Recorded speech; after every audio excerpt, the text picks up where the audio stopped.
If you're buying expensive bloom boosters for your grow, you are wasting your money.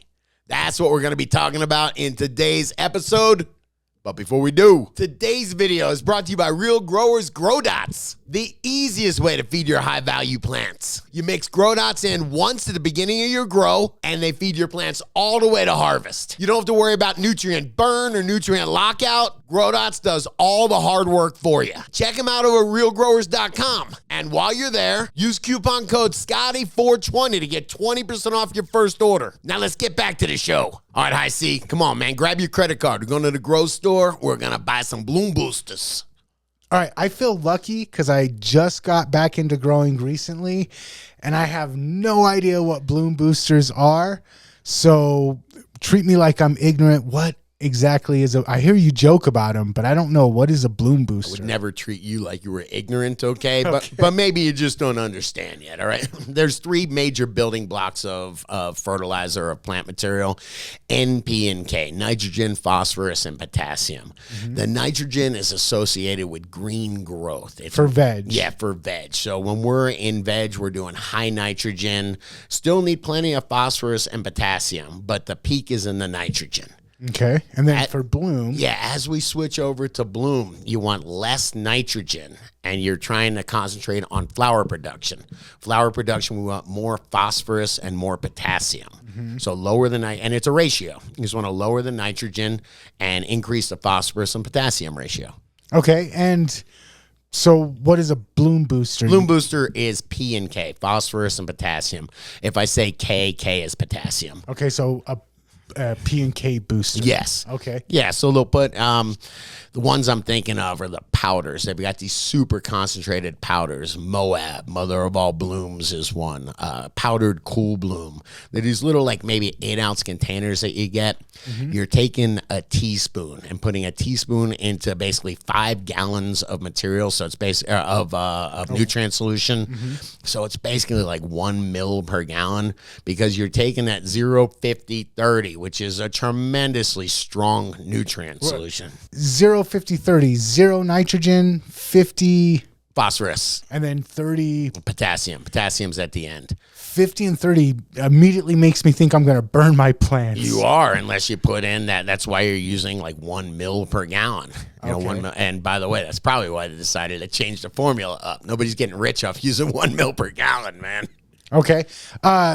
But do I even need this? Because I look at things like Grow Dots. Sure. It automatically makes that switch for me. Yes. I look at some of the other nutrient lines, and the way you mix them, it seems like they already take into account that your plants are going to need more P and K during bloom. Yeah, these were originally thought up and marketed when everybody was it was a real simple time back in the day. Everybody was using just a 1-part solution. Happy Frog still makes one.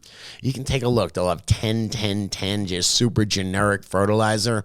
So all those needed some kind of a P and K boost to change the ratio back in the day.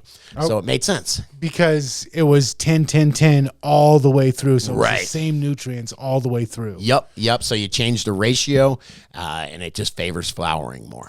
Okay. So it made sense back in the day, Happy Frog or 10-10-10 nutrients. Sure. General purpose fertilizers. But now that the market has kind of advanced and matured. Sure. And now there's things like Grow Dots where it releases high nitrogen and then it switches over for bloom. Right. And there's things where I mix them high nitrogen and then I switch over for bloom. Why are bloom boosters even still a thing? Because you said you can still get them at the grow store. Well, they're profitable. I want to say bloom booster is probably the most expensive product in the grow store. And they can't be too expensive to make. No, it's literally like making laundry detergent. You know, that 0-50-30 is an industrial chemical that comes out. It is not expensive to make, and actually the word's out on it to where they weren't able to charge a whole bunch of money for it, so they changed. Okay, so let's talk about that. They, as a greedy capitalist and a marketer, they did something that I really can't hate on them for doing. If you're a greedy capitalist, you're screwing up because you're telling everybody how to get the best deals on things. My philosophy on capitalism will be saved for another video. But they did what I would do from what I've been able to kind of glean from talking with you. It seemed like people were like, hey, this isn't a worthwhile product. So they started adding stuff to it to make it worthwhile. Yeah, Bloom additives. All right. There's boosters and then there's additives. I'm thinking of organic components or chelators, things like humic and fulvic acids, things like kelp. All these are biostimulants. They're not necessarily nutrients on their own, but they're going to take the plant nutrients, lower the amount of energy it takes to get them uptaken by the plant, or even make them plant available in some cases. So they're still adding some P&K, but they're also adding some of the stuff that's in Recharge. A lot of the stuff, almost everything that's in Recharge. When I was investigating these products, I was like, oh, you got humic and fulvic acid in there. Okay, great. Oh, you have amino acids in there. Oh, you have kelp in there. Okay. You know what the biostimulant they don't have in there? Microbes, soil microbes. Oh, okay. Well, I don't think I'll be switching over to using these new Bloom boosters. I'm going to stick with using Grow Dots and Recharge, but I totally can see why they started adding some of that stuff into the old Bloom boosters, because it makes sense. Sure. I mean, yeah, this industry is changing so quickly, and those gimmicks that people are trying to hold on to those gimmicks, I think. Okay, so last thing. I saw something that seemed really gimmicky to me. Maybe I'm wrong. I saw something called Bud Candy, and it was positioned as a Bloom booster, but I was really confused when I was looking at it. Yeah, when you look at that, it's an additive. I think they call it. Do they call it a Bud sweetener? Because that'd be ridiculous if they did. It's it shows that it's a tiny bit of magnesium in there, like 0.5% of magnesium, which I wouldn't be buying it if it was 0.5% magnesium. Then it has these non-plant food ingredients, and they're sugars. They're all these sugars. Now, these are sugars that are made by the plant. When they're in photosynthesis, the plant is taking water, carbon, it's using that light from that light energy, and it's baking it into a sugar. And then it's immediately transporting that sugar where it needs to go. It's a little bit of maybe a stoner philosophy that we go, hey, man, let's just dump the sugars in the plant then, It doesn't work like that. So you can go put all fancy sugars in there. If you take a look, I was reading the ingredients of Bud Candy. Glucose was one of the fancy sugars. Sugar beet extract. You know what else sugar beet extract makes? Table sugar. Okay. Yeah, it's not that fancy. But it's not P&K. You said it was magnesium. No, it is not. It is not P&K. Yes, Okay. this is something, because they'll sell you another P&K supplement, I'm sure. This is the tiniest bit of magnesium, which I think honestly is a decoy for the sugars. All this is a bunch of sugars, and your plant makes sugars during photosynthesis. Dumping sugars into the reservoir, I'm not sure is the way it works. Okay, so, and correct me if I'm wrong, Recharge has molasses in it. Yes. And it does provide some sort of benefit to the microbes. The molasses is microbes. feeding the microbes. It's microbe food. In this Bud Candy, there's no microbes, so there's no real reason to be adding sugar to it. It seems like a gimmick to me. This is because when you go and Google the specific sugars that are made, that are in Bud Candy, those are the ones that are made during photosynthesis.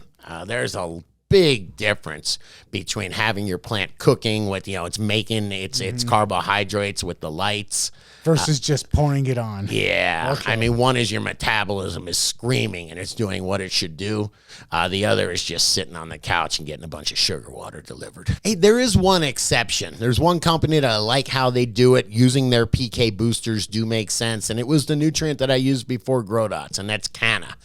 Canna Nutrients is a simple A and B. I used Canna Cocoa and then Canna A and B, and it was the same throughout. It was equal parts A and B throughout. And then when you got the flour, they had this PK 1314, which was 13 units of phosphorus, 14 units of potassium, and it changed that ratio for you.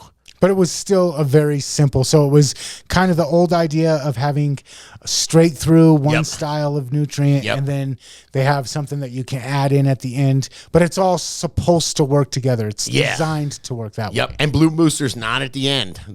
You want a Bloom Booster for bulking up in the beginning of flour, or for adding more essential oils in the middle of flour. Not so much in the end, though. Okay. But in that instance, that's kind of like the one exception to the rule of bloom boosters don't make sense anymore. Yeah, it's just a cool way of doing it. They've got something to where when I first got to Colorado, I said, how do I compete with all these guys? They said can of A and B, 10-gallon smart pots, and a can of cocoa. And it was a very easy recipe. You pour a little PK 1314 on there, and you're good to go. And either way, I'm going to use something like Real Growers Recharge to get the most out of my nutrients. But what about you? Do you still use a bloom booster? Why or why not? Let me know in the comments. And if you like this video, please hit that like button, smash that subscribe button, and check out the other couple videos YouTube's recommended to you.